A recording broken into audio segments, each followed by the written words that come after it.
All right, so Corona Premiere, let's start there. Tell me about your partnership with them and this really fun online content series. That's the word. You just said it. It's fun. It's just another creative way to remind people, hey, with all that's going on, like give January of 2022 a break. Start light.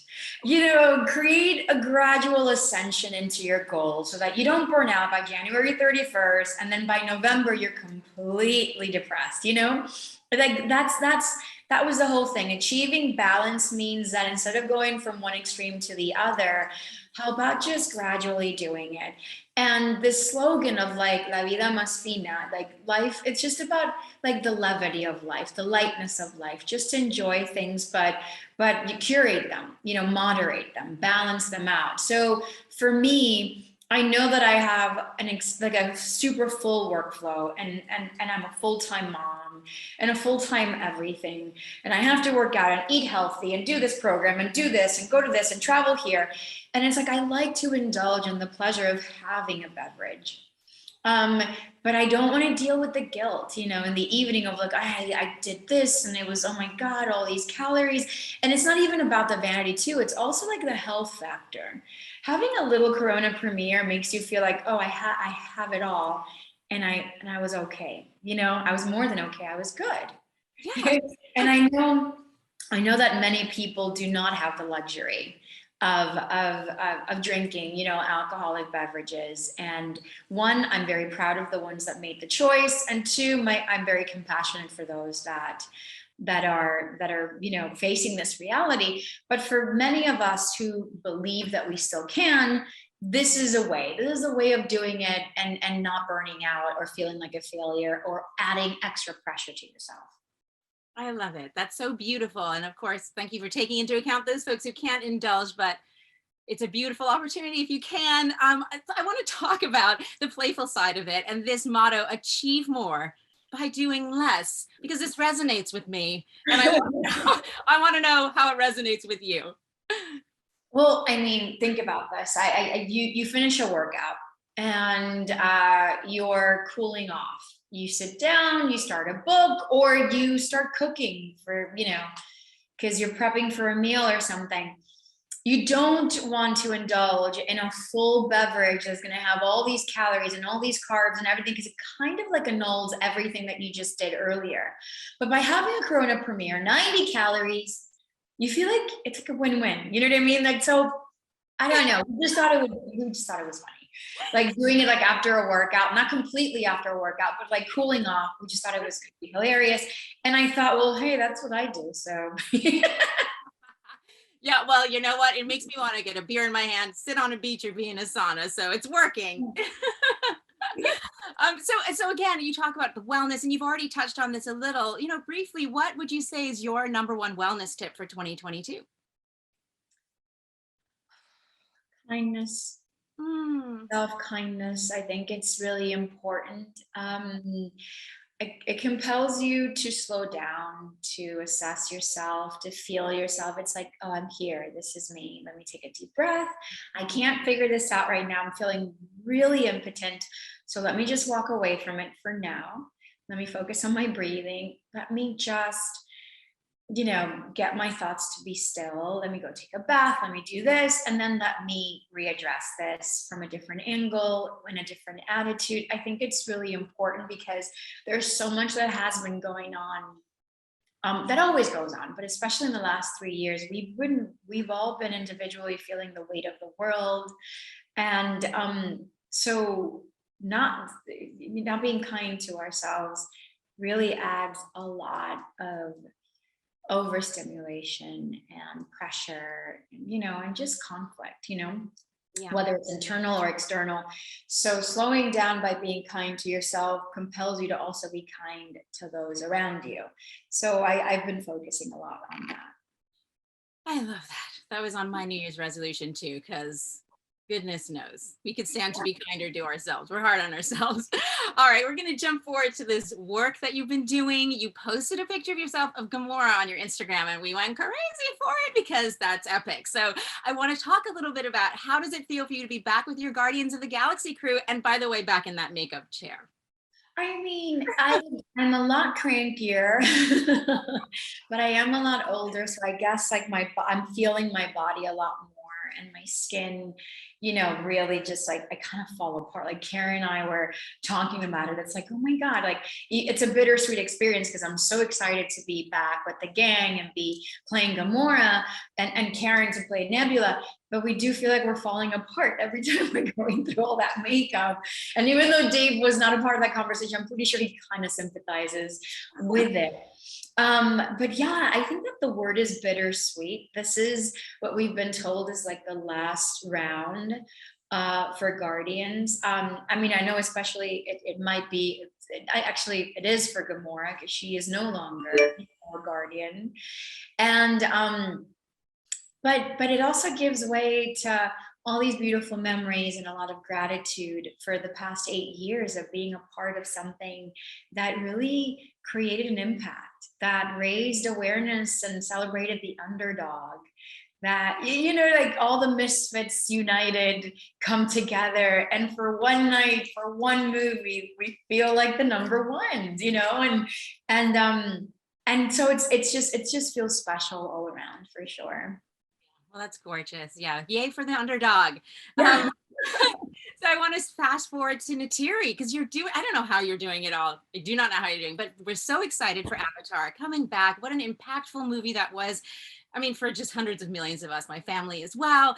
I want to hear from you what it is like to embody Natiri now. You've evolved, she's evolved. You're a mom of 3. They didn't know, you back then. And I'm just curious to know, what did they think about mom as Natiri and just this journey for you now that you have the kids and all of that? The boys are still very small to watch, these movies.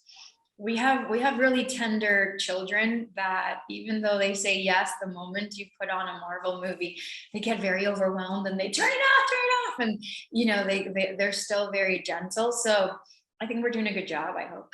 Yeah, I'm sure you are. But they do know how special these experiences, these events have been for me, and I feel like that's the one thing I can share with them, that I was a part of this project, for instance, Avatar, because I've been a fan of James Cameron, and I tell them the stories of like Terminator.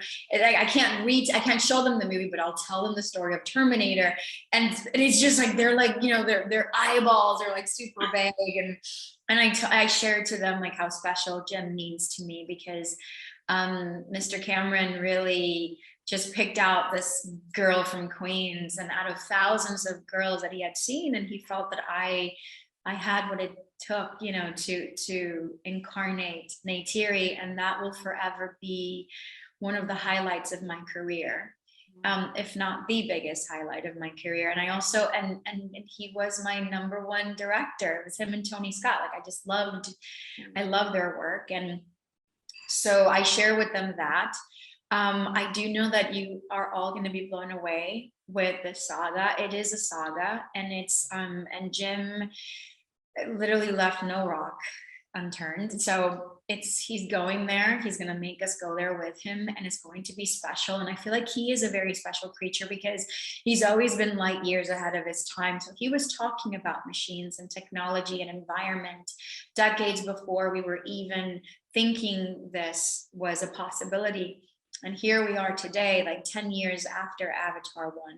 So that he is going to continue this conversation, and he is going to take us light years ahead of our time to see what it can become, what we will become if we continue going in this route. So it was a very emotional experience to be a part of it for the second and third time. And it was wonderful. It was wonderful. Okay, I'm so excited. All right, I'm going to flash us back to something much less technologically exciting, but so exciting still. It's the 20-year anniversary of Crossroads. So I want to touch on it a little because we're going to be celebrating that movie, girl. So you got to walk, you got to walk back in time with me. Yeah. And the film had so much impact on, 2000s fashion. There was so much about this movie that we love. I just maybe a few memories that you can share, especially that karaoke scene, because Britney was so famous then. I wonder, what was that like for you to be on stage with her? You crushed it, but were you nervous? How did it feel?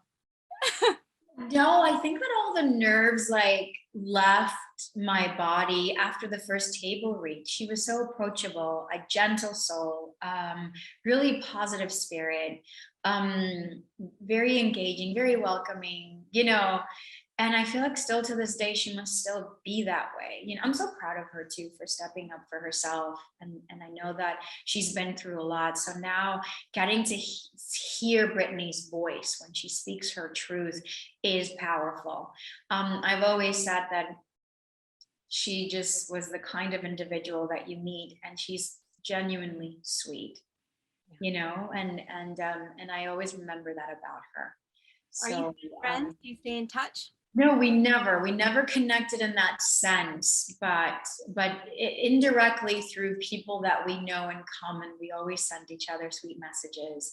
So, but it's been wonderful. It was a wonderful thing to be a part of Crossroads. I can't believe it's been 20 years. Yeah. And that fashion has come back. Y2K fashion is so important, and that film was so resonant for people. But it's all girls. It was all girls. Of course, the moment you put girls together, it's going to be a fashion statement. Let's not forget as well that it was Shonda Rhimes who wrote this script. So it, come on. Bow down, bow down. Rhymes, it's just amazing. Forget it. All right, we have just a little bit of time. I want to we're doing this thing called Flash Fashion Backwards, Forwards. We want to talk about some of your best red carpet moments because you look amazing on the red carpet every time. Yeah. So I've got some pictures here in case you need your memory jogged. So 2001 center stage premiere. This was your first movie. Tell me about this moment and what you would say to this person today. I think it was Prada or Miu Miu. The look, right on. I was already tapping into just I don't know, like I always had a sense of like I am elegant. I just that's the one thing I want people to feel about me. And even though my pose, where I was still a little girl, very shy, but that was my attempt at like wearing like a grown-up brand, Yes, well, you succeeded. Okay, so then flash forward to the Venice Film Festival 2021. I mean, this dress, this Dolce. Talk to me about this red dress and that high slit. Oh, thank you. I got to reunite with my stylist Petra in Venice, and it was like our first outing since the pandemic. So I was overstimulated in so many ways. And Dolce has been a brand that I have loved for a very long time. My husband being Italian, now it's become a very special thing, the Italian culture for me. And we are very good friends with Stefano and Domenico. So we always get to have fun in their closet. That's incredible. So this time it was Marco and Petra who picked that outfit. Sometimes if I'm attending someone else's premiere, I don't want to be loud. I want to be supportive and I want to look supportive.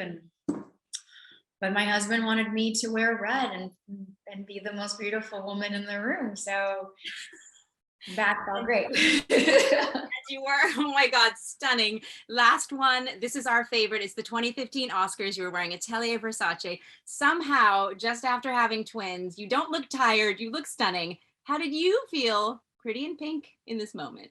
I did. I felt pretty in pink. I also felt like the most gorgeous, beautiful girl in the room because my husband and we just couldn't take our eyes off of each other.